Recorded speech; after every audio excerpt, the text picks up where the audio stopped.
bersiap di ruang tunggu, peserta dengan nomor SI 010.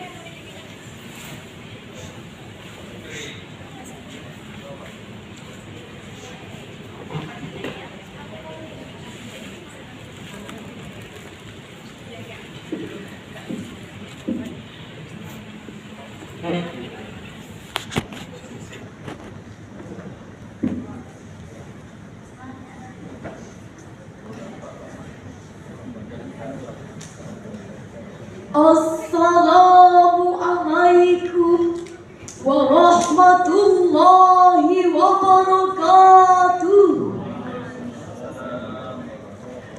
Alhamdulillahi wahda, wassalatu wassalamu ala man la nabiyya ba'da.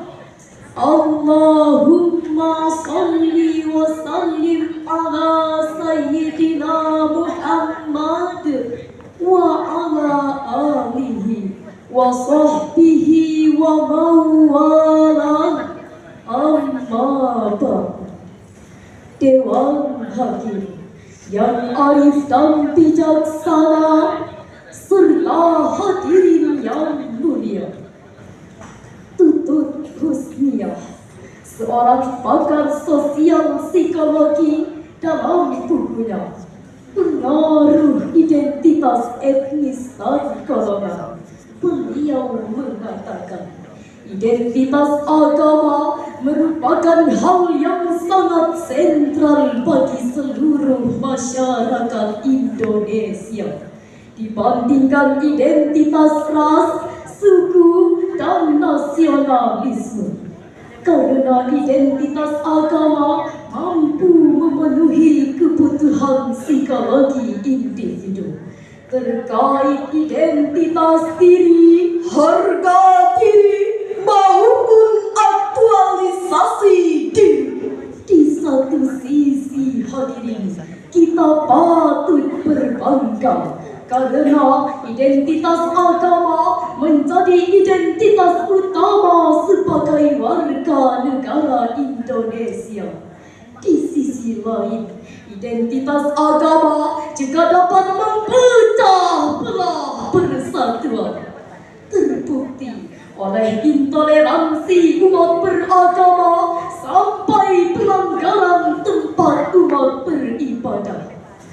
Masih ingatkah kita hadirin peristiwa pembakaran masjid di Tolikara, Papua, pembubaran jemaat gereja saat sedang beribadah di rumah, pembacokan imam masjid saat sedang sholat berjamaah, vandalisme yang terjadi di musola, bahkan konflik antar agama yang membuat negeri ini terpecah belah. Inikah yang dinamakan negara toleran, yang katanya mengutamakan keberagaman, tapi nyatanya mencoreng persatuan? Betul hadirin? Lalu bagaimanakah konsep Al-Quran dalam menghadapi persoalan tersebut? Sebagai jawabannya, izinkanlah kami menyampaikan syarahan Al-Quran dengan judul Upaya Mewujudkan Islam Rahmatan lil Alamin. Sebagai rujukannya, marilah kita dengarkan firman Allah dalam Al-Quran surah Al-Anbiya ayat 106 sampai 107 sebagai berikut.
hamba Allah yang Maha Pengasih lagi Maha Penyayang.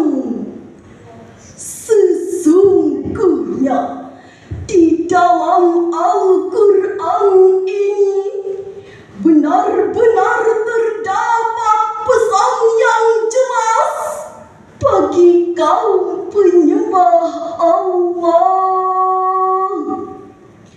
Kami tidak utus engkau Nabi Muhammad kecuali sebagai rahmat bagi seluruh alam. Hadirin rahimakumullah.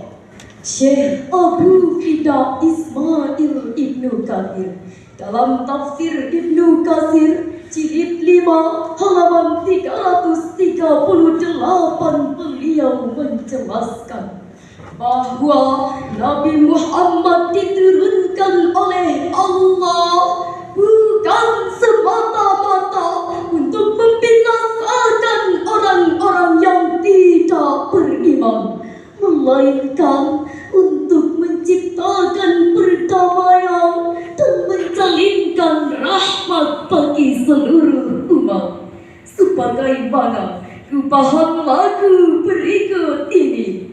Telah lahir di tengah kita seorang Nabi pembawa cahaya, penuh cinta dan kasih sayang untuk umat seluruh alam, untuk umat seluruh alam.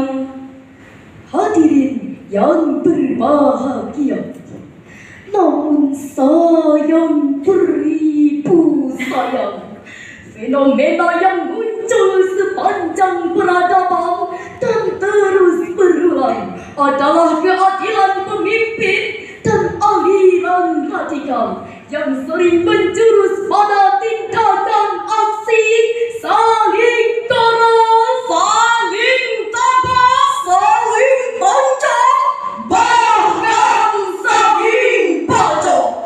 Eksisnya hadirin marak terjadinya pertikaian, perseteruan, permusuhan, bahkan peperangan yang terjadi antar kelompok yang satu dengan kelompok yang lain, agama yang satu dengan agama yang lain, suku yang satu dengan suku yang lain, bahkan sampai terjadi pembunuhan satu sama lain.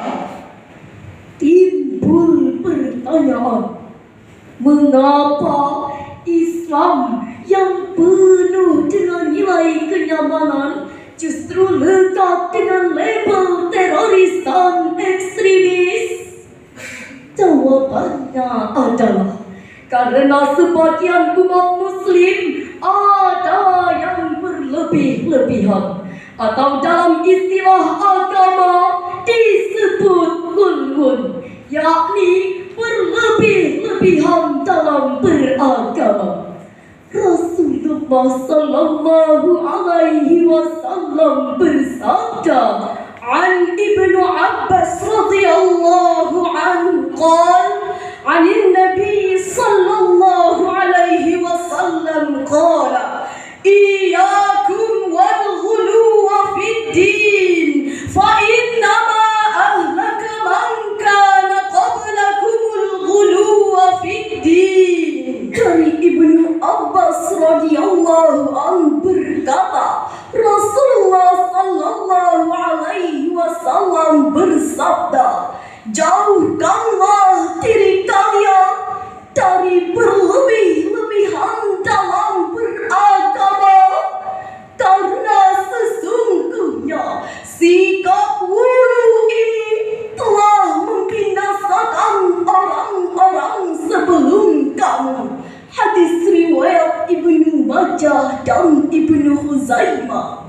Oleh karena itu hadirin, kita harus mengubah wajah Islam yang sebelumnya sering disebut dengan Islam yang fanatis, Islam yang teroris, Islam yang ekstremis, menjadi Islam yang damai, Islam yang nyaman, Islam yang tenang, serta menjadi rahmatan lil alamin.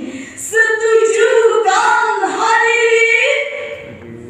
Sebagaimana tercermin indah dalam Al-Quran surah Al-An'am ayat 108 sebagai berikut.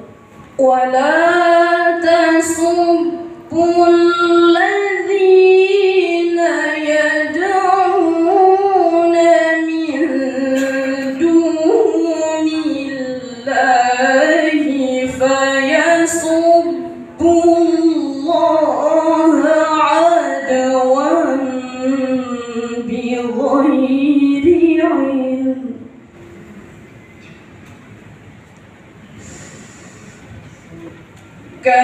كذلك زينا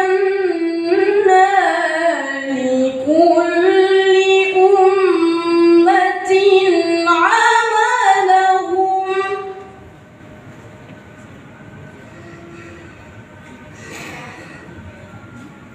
ثم إلى ربهم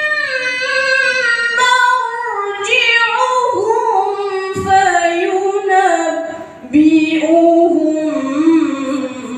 بما كانوا يعملون.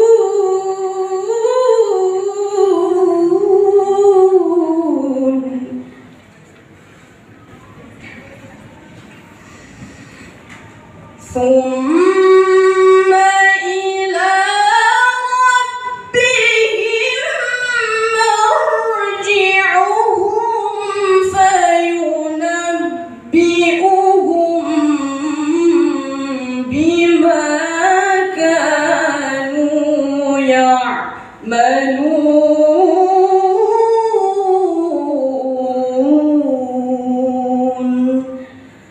صدق Allahul Azim. Jangan kalah kamu memaki sesembahan yang mereka sembah selain Allah, karena mereka nanti akan memaki Allah dengan melampaui batas tanpa dasar pengetahuan.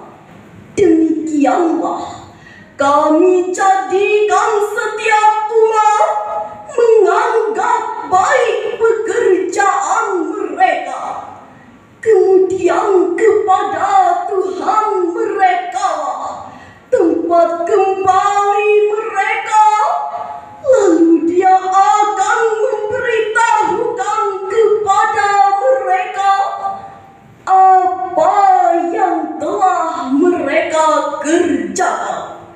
Maha benar Allah dengan segala firman-Nya. Hadirin yang dirahmati oleh Allah, dalam penjelasan tafsir Kementerian Agama melalui ayat ini, Allah melarang kaum muslimin memaki berhala kaum musyrik untuk menghindari makian terhadap Allah tanpa dasar ilmu pengetahuan. Sejarah membuktikan hadirin, Islam bukanlah ajaran agama yang sadis, bengis, apalagi teroris, melainkan Islam adalah ajaran yang harmonis, rahmatan lil alamin. Dengan demikian, jika akhir-akhir ini masih ditemukan aksi-aksi